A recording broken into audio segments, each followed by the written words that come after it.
नमस्कार दोस्तों, आज बात करेंगे जीएसटी रिफंड के बारे में।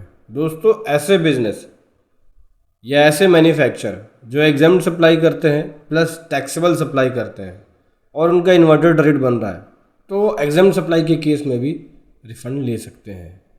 हाँ जी दोस्तों, आज इसके बारे में बात करेंगे कि कैसे अगर एग्जाम सप्लाई हो और टैक्सेबल सप्लाई हो, मतलब कि मिक्स सप्लाई हो, तो उस केस में जीएसटी रिफंड को क्लेम करेंगे। बहुत कुछ सीखने को मिलेगा, बहुत कुछ समझने को मिलेगा इस वीडियो के अंदर। उससे पहले बताना चाहूँगा, जो भी भाई बंधु मेरे चैनल पे पहली बार है, इस वीडियो को पहली बार देख रहे हैं, जिन्होंने अभी तक सब्सक्राइब नहीं किया, सब्सक्राइब कर लीजिए, साथ ही साथ बेल आइकन पे भी क्लिक कर लीजिए ताकि इस तरह का कंटेंट आपको मिलता रहे। सो दोस्तों, अगर आप एग्जाम सप्लाई कर रहे हैं यानी एग्जाम सेल कर रहे हैं, ऐसे आइटम बना रहे हैं या ऐसे आइटम खरीद के बेच रहे हैं जो कि एग्जाम्ड है, जैसे एग्रीकल्चर प्रोडक्ट एग्जाम्ड है आपका, वो जीएसटी में टैक्सेबल नहीं है। जैसे फूड आइटम हो गया, बेसिक फूड आइटम हो गया, हेल्थ केयर्स आइटम हो गया, कुछ एग्रीकल्चर प्रोडक्ट्स हो गए, ये सब एग्जाम सप्लाई के केस में आते हैं। तो इस तरह के केस में देखो, अगर टोटली आपका एग्जाम सप्लाई है, टैक्सेबल सप्लाई है ही नहीं, तो उस केस में तो रिफंड नहीं मिलेगा। क्योंकि उस केस में हो क्या रहा है, आप जब सेल कर रहे हो तो 0% जीएसटी लग रहा है, परचेज करने पे आप टैक्स लगा रहे हो 12-18, ये सब टैक्स लग के आपको पे कर रहे हैं। परचेज कर रहे हो टैक्सेबल और सेल कर रहे हो एग्जाम, तो आईटीसी इकट्ठा हो जाता है, एक्यूमुलेट हो जाता है। लेकिन अगर आपकी दो तरह की सप्लाई है, पर एग्जाम्ड और टैक्सेबल, टैक्सेबल सप्लाई अगर आपकी कर रहे हो आप, और टैक्सेबल सप्लाई में अगर आपका इन्वर्टेड बन रहा है, जैसे कि मान के चलिए कि आप 5% की सप्लाई कर रहे हैं, कुछ 18 भी है, कुछ 12 भी है, लेकिन मेजर सप्लाई आपकी 5% की है और साथ ही साथ 0% की सप्लाई है जो कि एग्जाम्ड है, तो उस केस में 5% पे आपका इन्वर्टेड बन जाएगा और 5% पे आप वहाँ पे रिफंड लेने के लिए एलिजिबल हो जाओगे। हाँ जी दोस्तों, सबसे पहले तो ये समझ लो कि एग्जाम सप्लाई में प्रॉब्लम क्या आती है। एग्जाम सप्लाई में जब आप एग्जाम्ड आइटम की सेल्स करते हो तो आपका आईटीसी रिवर्सल की ड्यूटी बनती है।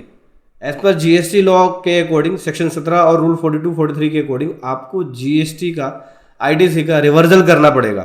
क्या होता है इसमें रिवर्सल?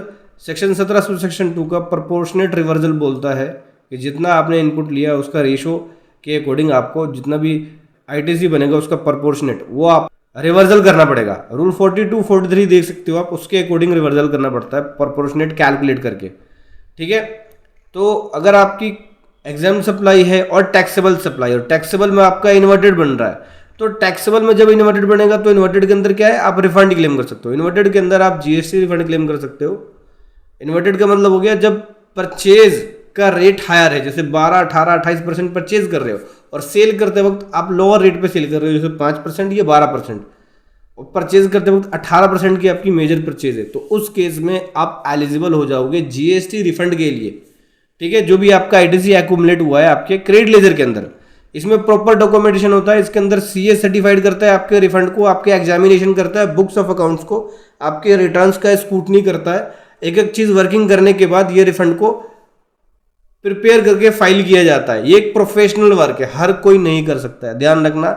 इसके अंदर बहुत ही ज़्यादा एक्सपीरियंस और नॉलेज की ज़रूरत है, जीएसटी एक्ट के डीप नॉलेज की ज़रूरत है। क्योंकि अगर आपने कुछ भी गलत किया, रिफंड रिजेक्ट हो जाएगा, आपका बिजनेस हो सकता है कि नोटिस इशू हो, बिजनेस बंद भी कर सकते हैं, क्योंकि जब फिजिकल वेरिफिकेशन होगा तो एक एक चीज़ चेक होता है।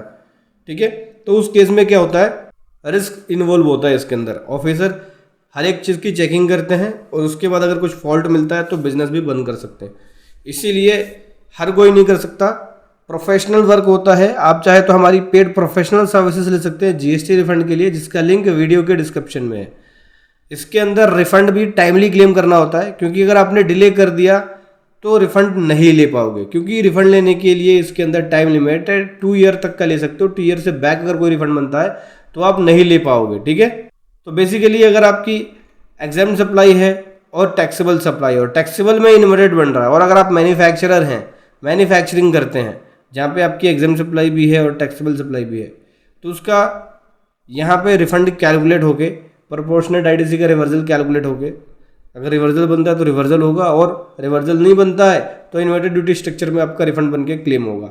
ये सारी वर्किंग होने के बाद जो भी अपना रिफंड बनता है वो आपको मिलेगा। तो बिजनेस ऐसे बिजनेस जिनका आईटीसी इकट्ठा हो गया पोर्टल पे और एग्जाम सप्लाई भी कर रहे हैं, टैक्सेबल सप्लाई भी, वो भी रिफंड क्लेम कर सकते हैं। मैंने रिफंड खुद कराया है, ऐसे पार्टी का रिफंड कराया है जो एग्जाम सप्लाई कर रही थी, एग्रीकल्चरल प्रोडक्ट बनाती है, एग्जाम सप्लाई करती है और टैक्सेबल सप्लाई करती है। एग्जाम सप्लाई उसकी ट्रेडिंग एक्टिविटी है, ट्रेडिंग एक्टिविटी में आईटीसी का रिवर्सल नहीं बनता है। अगर आप एग्जाम सप्लाई एग्जाम आइटम खरीद रहे हो, एग्जाम आइटम बेच रहे हो तो ठीक है।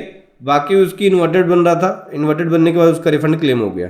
और अगर आप एग्जाम सप्लाई मैन्युफैक्चर भी करते हो और आईटीसी का प्रोपोर्शनेट कैलकुलेट करके रिवर्सल भी मार रहे हो टाइमली, तो जो बचा हुआ क्रेडिट लेजर के अंदर बैलेंस है वो भी आपको रिफंड हो जाएगा, इन्वर्टेड ड्यूटी अगर आपका बनता है तो समझ गए दोस्तों। ऐसे आप एग्जाम सप्लाई के केस में जीएसटी का रिफंड ले सकते हो। वीडियो कैसी लगी जरूर बताएं। Thank you so much. जय हिंद, वंदे मातरम।